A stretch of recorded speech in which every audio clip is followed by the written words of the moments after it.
Welcome to the deep dive. You know, sometimes the headlines, they just give you a tiny piece of the picture. So today, we're going to cut through some of that noise. We're diving into the wildfire situation happening over in Riverside County, just east of LA. Our mission, really, is to unpack the details from the sources you've shared, give you a clearer view of what's actually going on. Okay, so let's just jump right in. We're looking at firefighters dealing with, well, not one, but three pretty significant blazes out there. And the thing that really stands out from the information we have is the containment situation. It seems two of those three big fires were only about 30% contained. And that 30%, it sounds like just a number, but it implies, 70% of the fire's edge is still active? Yeah. Still a threat. Exactly. That's a huge area that's, potentially uncontrolled. Crews are basically chasing it. And what's fascinating, and our sources kind of touch on this, is how much things like wind shifts or, the shape of the land, the topography, how that forces them to constantly rethink their strategy. Right. So when we say 30% containment, it's the part of the perimeter they feel they've secured. Maybe there's a road, or they've dug a line or used hoses. But in Riverside County, you've got those canyons, that really thick brush, the chaparral.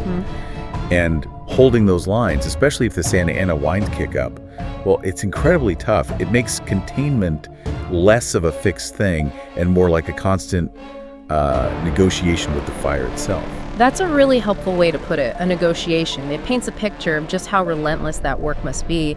And yet, right in the middle of that fight, there's this other major development, something directly impacting people's lives. Our sources mentioned an evacuation order affecting something like 5,000 residents. It was lifted Monday night. Yes, that's right. And that's just huge news for those families. Huge relief, I imagine. Absolutely. I mean, think about it. 5,000 people told to leave their homes, everything uncertain, and then finally getting the okay to go back. Lifting an order like that, it's a big decision. It usually means the immediate danger to, life and homes in that specific zone seems to have passed, or at least they have safe ways in and out again. Okay. But it's always a careful balance, right? Doesn't mean the fire's gone, not at all. Just that the critical risk right there has dropped enough for people to return safely, even while the main firefight continues elsewhere. Right, the bigger fight is still on. That's where you really feel the human side of these events. So for you listening, what does this really boil down to for those communities? It feels like this really complex balancing act.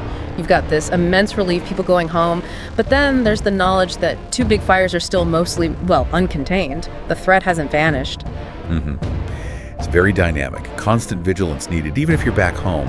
And if you zoom out a bit, connect it to the larger context, it really does show this intricate dance, doesn't it, between these powerful natural forces and just incredible human effort. Yeah. You have the firefighters, their persistent, really grueling work trying to get containment, battling the terrain, the wind, and then right alongside that, you have this immediate, very real relief for those 5,000 people whose evacuation orders were lifted. A stark contrast. It's a powerful example of resilience, trying to maintain life and community with that ongoing risk sort of hanging there. It really does show how fast things can swing from, critical danger and evacuation to thousands returning home. All while that larger containment battle, still just 30% on two fronts, keeps going, which maybe leaves you with something to think about. Looking past the headlines, what is this kind of back and forth, this ebb and flow of danger and then reprieve? What does that mean for how communities build resilience in these fire-prone areas over the long term? And how do people, just navigate their lives knowing that threat could evolve again? Please leave your valuable feedback regarding today's video in the comments below. To watch more important videos like this, subscribe to the YouTube channel and stay connected.